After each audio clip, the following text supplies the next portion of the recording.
Hello అండి అందరికీ. ఈరోజైతే నా పూజ చాలా తొందరగా చేసిన అనమాట. 5 గంటల లోపు చేసేసిన. ఇంకా పూజ అంతా అయిపోయినాక నేనైతే ఈ వీడియో అనేది తీసానమాట.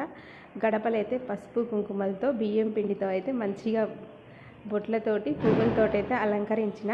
మాకైతే ఇక్కడ దీపావళి నిన్న నైట్ నుంచే స్టార్ట్ అయిపోయిందనమాట. టపాసుల సౌండు. ఇంకా మా పిల్లలైతే పొద్దున్నే ఇక అందరం పొద్దున్నే తలస్నానాలు అయితే నువ్వుల నూనె తలకు పెట్టుకొని అయితే తలంట అయితే చేసినామండి. ఇంకా ఆ తర్వాత అయితే ఇంకా ఇంటి ముందు ఇంకా సూర్యుడు అయితే రాలేదనమాట. పొద్దున్నే అనమాట ఇదంతా. ఇంకా ఆ తర్వాత వచ్చేసి ఇంట్లో దేవుడికి పూజ గదిలో పూజ ఎలా చేశానో చూపిస్తాను పొద్దున్నే.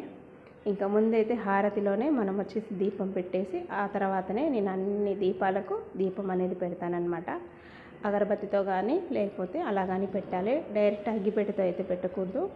ఇంక ఈరోజు అయితే పొద్దున్నే మంచిగా ధనలక్ష్మికి అయితే పూజ చేశానండి. ఇక ఇంట్లో ఉన్న దరిద్రం మొత్తం తొలగిపోవాలి, అమ్మవారి కటాక్షంతో ఈ సంవత్సరం అందరం బాగుండాలనేసి కోరుకొని అమ్మవారికి అయితే పూజ చేశాను. ఇంకా ఈ విధంగా ఇక్కడ బాగా వర్షాలు పడుతున్నాయి అన్నమాట. అందుకనేసి పువ్వులు దొరకలేదు, అందుకే ఉన్న పువ్వులతో అయితే చేసిన. ఇంకా చూడండి అమ్మవారి దగ్గర నా దగ్గర ఉన్నది పెట్టానన్నమాట, వెండి బంగారం. ఇంకా ఈరోజు వెండి కానీ బంగారం కానీ పెడితే చాలా మంచిదన్నమాట లక్ష్మీదేవి దగ్గర. ఇంకా కొన్ని డబ్బులు కూడా పెట్టాలి, ధనలక్ష్మి కాబట్టి.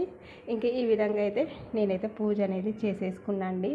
ఇంకా సాయంత్రం అయితే అమ్మవారికి సాయంత్రం వచ్చేసి ఇక మనకి దీపావళి గడియలు స్టార్ట్ అవుతాయి కదా, సాయంత్రం అమ్మవారికి నైవేద్యం చేసి సాయంత్రం పూజ చేస్తాను. ఇప్పుడు పొద్దున్నే అయితే ఇలా అయితే పూజ చేసుకున్నానండి పొద్దున. మీకు నచ్చితే తప్పకుండా లైక్ చేయండి, అలాగే సబ్స్క్రైబ్ చేయండి.